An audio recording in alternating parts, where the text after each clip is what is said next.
let's just drop right into the cockpit. It's July 2nd, 1937.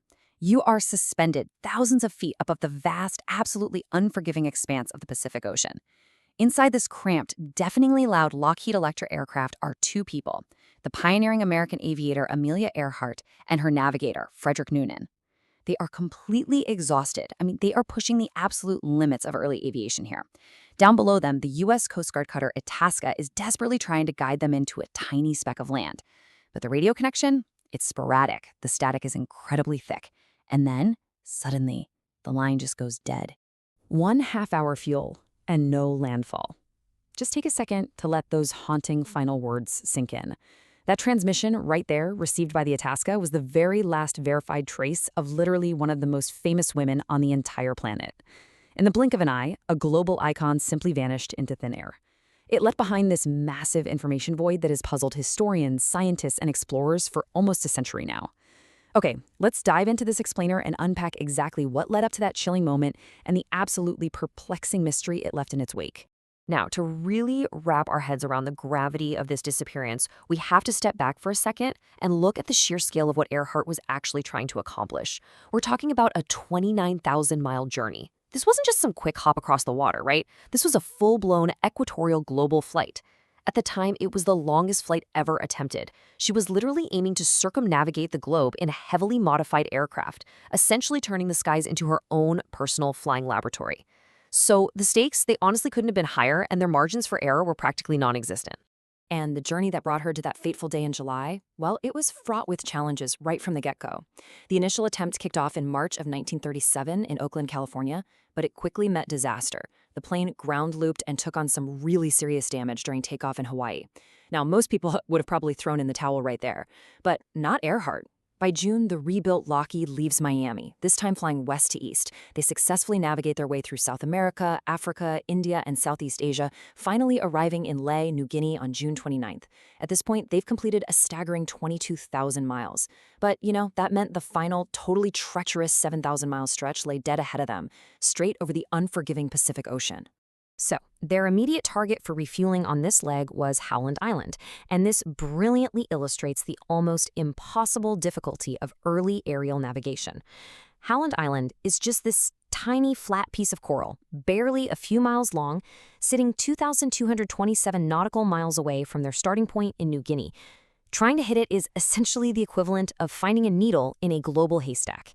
Even with the Itasca stationed right nearby, intentionally burning its boilers to send up miles of heavy black smoke just to act as a visual marker, Earhart and Noonan simply could not see it. They were basically flying blind over an endless blue desert. Section 1. The massive official search. The absolute second that contact was lost, the whole situation immediately transitioned from this daring adventure into a frantic, full-scale rescue mission. And the response was genuinely unprecedented. We are talking about one of the most intensive maritime searches in history up to that point. The U.S. Coast Guard, along with a massive sweeping effort by the U.S. Navy, scoured the vicinity for weeks. Ships, planes, thousands of personnel, all out there looking for literally any sign of a silver twin-engine aircraft. So the crucial point is, despite all of that, the result was entirely zero. No physical evidence of Earhart or Noonan. Not a single trace of the Lockheed Electra. They eventually closed the official book, but as you can imagine, that lack of evidence only opened the door to decades of intense theorizing. Section 2. Theory 1. Crash and sink. Because we don't have physical evidence, history is forced to rely on hypotheses. Now, we are going to maintain a strictly impartial lens here and just look at what the available information tells us about the three leading theories. We're going to start with the most widely accepted and officially recognized one, the crash and sink theory. The logic here is pretty straightforward, and it's heavily rooted in Earhart's final radio transmissions. She flatly stated they were running out of fuel. So this hypothesis proposes that when the tanks finally ran completely dry, Earhart, who, remember, was an exceptionally skilled pilot, managed to actually ditch the aircraft into the Pacific. If her water landing was perfect, the idea is the plane might have stayed afloat just long enough for them to realize they couldn't deploy their life rafts, right before the incredibly heavy metal airframe slipped beneath the waves, sinking intact straight to the ocean floor. Now, what's really interesting about this slide is the stark contrast it shows between the logic of the event and the physical reality of the search. On the one hand, we have undeniable documented proof, Earhart's own voice confirming critical fuel exhaustion over the radio. I mean, it makes absolute tragic sense. But on the other hand, airplanes that hit the ocean violently shatter, and even planes that manage to land smoothly eventually break apart or leak fluids. Yet the searchers found absolutely nothing. No floating sea cushions, no life rafts, not even an oil slick on the surface. You have to ask yourself, how does a massive metal machine vanish without leaving so much as a single drop of oil behind? Section 3. Theory 2. The castaway.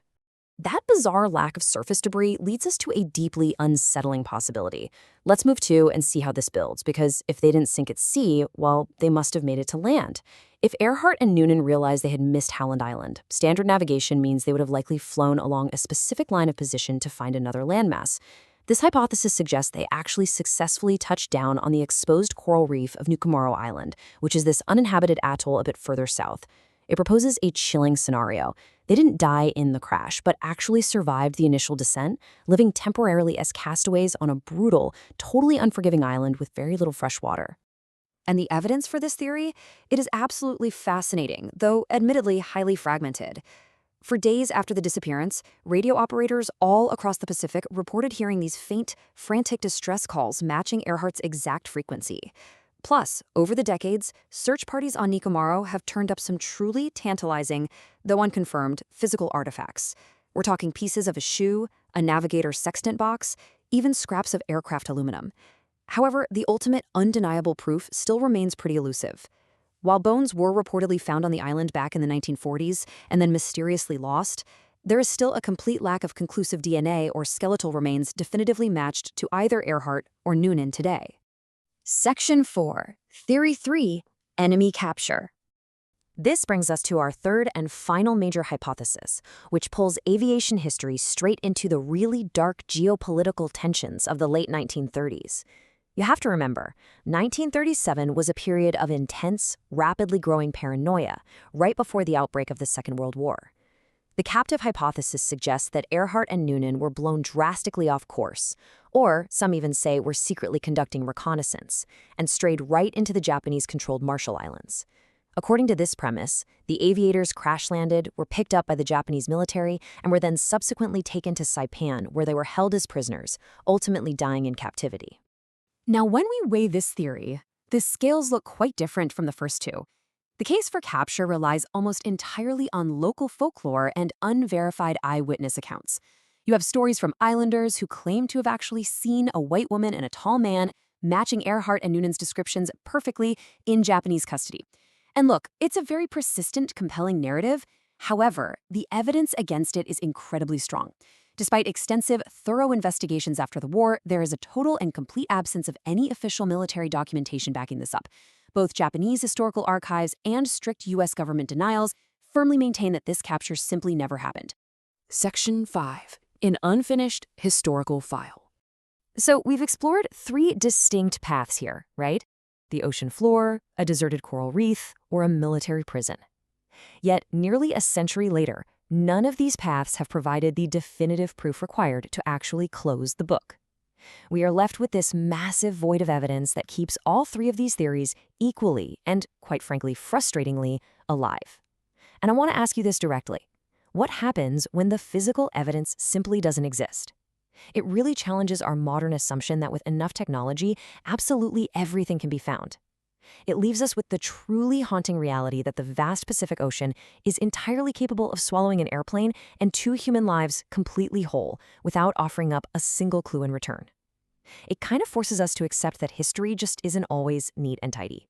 When you consider the enduring legacy of Amelia Earhart, her courage unquestionably pushed the boundaries of what was considered possible. But her disappearance? It serves as a stark reminder of the profound mysteries our world still holds. Some mysteries are solved by patience. Others may never be solved at all. Next time on Forgotten Mysteries Chronicles, we open another file, the history books left unfinished.